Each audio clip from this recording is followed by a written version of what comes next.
days of old, when men were bold, they settled their quarrels with the sword. Now, it may not have been a healthy habit, but certainly no one got bored. These men, who seem to be fighting to the death, are actually recreating an authentic duel of the late Middle Ages.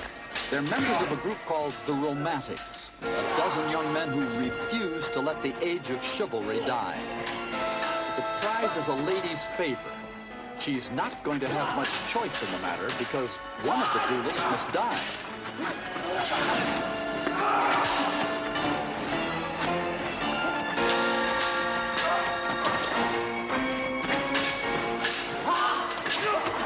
Losing wasn't much fun, but luckily for the loser, this is just an act.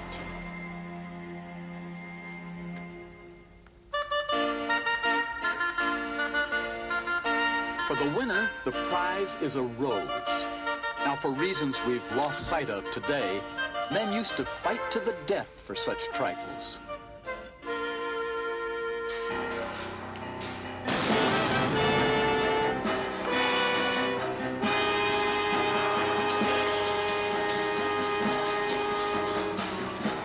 The Romantics put on about 100 performances a year. They train 4 times a week in this old gymnasium in Prague, perfecting their techniques in sword fighting and other types of combat. The group was formed in 1959 by the late Dr. John Chernohorsky, former Olympic fencer. They specialize in accurate reproductions of 15 different types of combat that were common in the 14th to 18th centuries.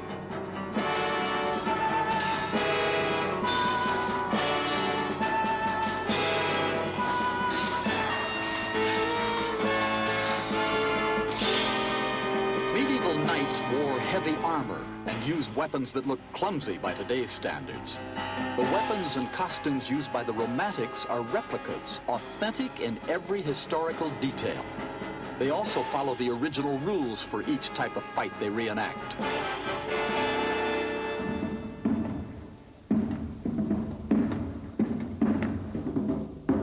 The Romantics are ordinary modern men. A shop worker, a high school student, a carpenter. But when they perform, they transport us back in time. In this case, to a formal duel between Gothic knights of the 14th century, when ceremony ruled man's every act. Before the fight, they pray.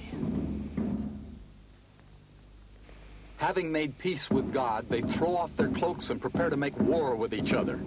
Their armor weighs almost as much as they do. Their heavy two-handed swords are razor sharp. They take the on-guard position. The lord of the castle gives the signal, and the combat begins.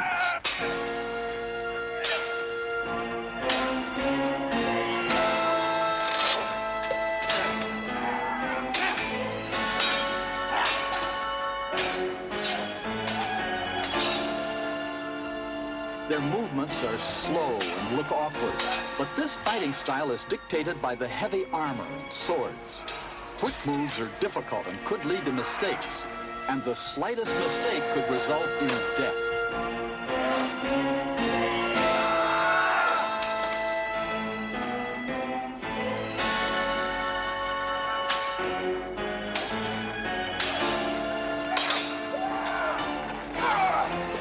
A downed knight is almost helpless, but a word from the Lord spares his life. The loser kneels to the winner, pledging lifelong allegiance. The winning knight renews his allegiance to the Lord, who seals the vow with a gold chain. Unbelievable? Well, it happened in the 14th century, and it happens again because a dozen Czechoslovaks of a romantic mind make it happen, and because you asked for it.